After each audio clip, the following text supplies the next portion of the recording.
Many large and medium transport operators have their own in-house workshops in which they service their own vehicles and trailers.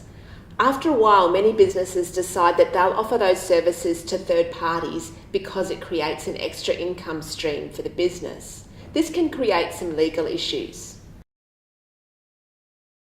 If you carry out vehicle servicing and repairs for third parties, then under the Australian consumer law, there are various guarantees that will almost always apply. These include guarantees that the services that are provided are carried out with all due care and skill. This means that if there's a problem further down the track because you negligently repaired the vehicle, you can be legally liable to the customer that you did those repairs for. There is state legislation in New South Wales and Western Australia that specifically deals with the performance of repairs to heavy motor vehicles. So if you're operating in those states, you need to be aware of and comply with that state legislation. If repairs are not carried out properly or with all due care and skill, as I discussed earlier, you could be sued by your customer.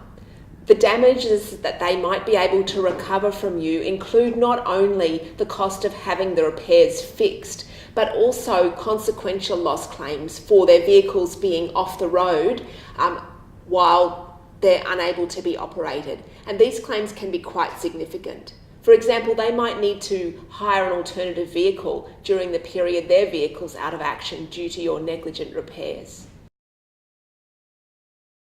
If you're regularly carrying out repairs to third-party vehicles, you should have conditions that set out your obligations and the obligations of the customer. So those conditions would deal with the services that you're going to provide and also with any limits on your liability that flow from carrying out those repairs.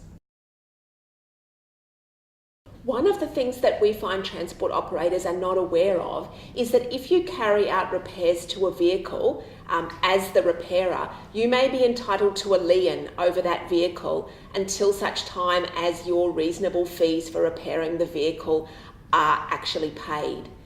It's important that before you exercise a lien for unpaid fees that you get some legal advice because this is a complicated area of the law.